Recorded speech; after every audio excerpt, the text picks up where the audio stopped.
What up, fight fans? I am Marisol Moran, and today I'm going to be talking about how there would be no Khabib Nurmagomedov without Conor McGregor. So let's get into it.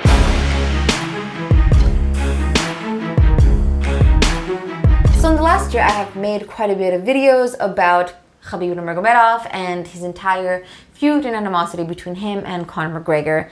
And in between all of that, I've gotten a few comments talking about the animosity, the racism, and the cultural insensitivities that Khabib has had to supersede in order to get to the place where he is today.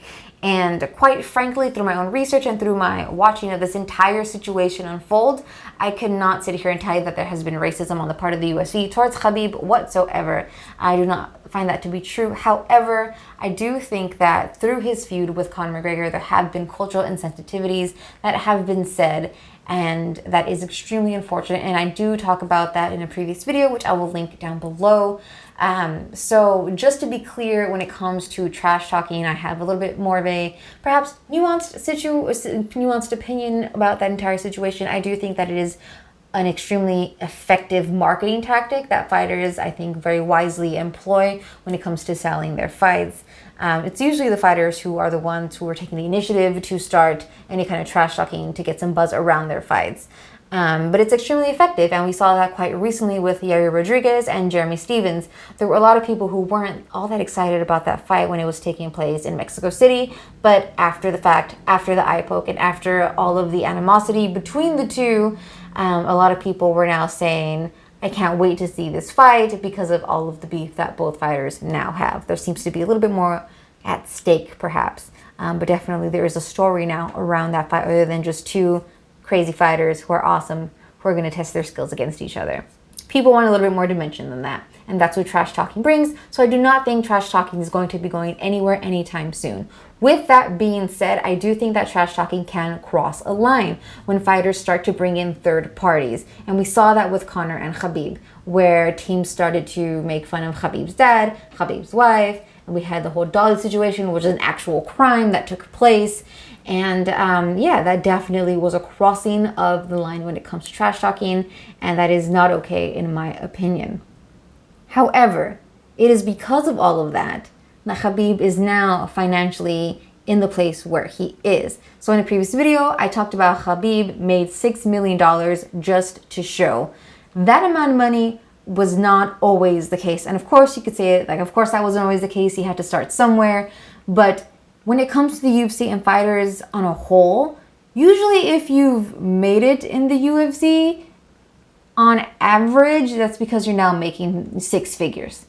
So if you look at other champions who have a little bit more star power, where they have just a really well-known names in the fight game, they're still only making like maybe $300,000, or some fighters and some champions are still only making like in the $100,000 range.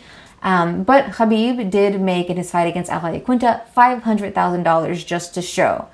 For some of us out here, that sounds like a great salary to make, especially for one fight. But again, let's just keep that in mind. Against Al Iaquinta, $500,000. He then goes to fight Conor McGregor. Now this is post all that trash talking, post the Dolly situation. You have all of that, and then we have him fight Conor McGregor, where he then makes $2 million just to show. Just $2 million after all of that animosity, all of that acrimonious just behavior and trash talking that crossed the line. We then get those $2 million. And then he defeats Conor McGregor. Conor McGregor, who is an extremely polarizing figure in MMA, for that very reason, where he comes in and he does all this crazy trash talking where it's flashy, but he backs it up and it's entertaining and hilarious. All of that figure, that persona, Khabib defeats that persona, which of course made sense given their fighting styles, that Khabib would win. He defeats him, defeats that persona in MMA, and then goes on to make $6 million against Dustin Poirier, who is a phenomenal fighter, but definitely not as famous. It does not have that star power that Conor McGregor does have, but still, Khabib made 3 times more the money just to show. So, given that situation, Khabib would not be where he's at financially without Conor McGregor. Now, you could say that perhaps Khabib would still be making millions, given how dominant he is, given the fact that he's undefeated. People love him internationally. He would be making millions of dollars based off of any other ventures and sponsors and what have you, because of all of his star power and the fact that he has fans in so many different countries across the world.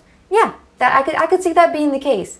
But just to show up and fight, win or lose, making millions of dollars, I don't think that would have happened without his feud and his fight with Conor McGregor. But let me know what you guys think in the comments down below. Do you agree that this is the case? If so, that's awesome. If not, I want to hear your opinion why you might disagree. So let me know, and also don't forget to like this video and to subscribe for more content. I'll be seeing you in the next one.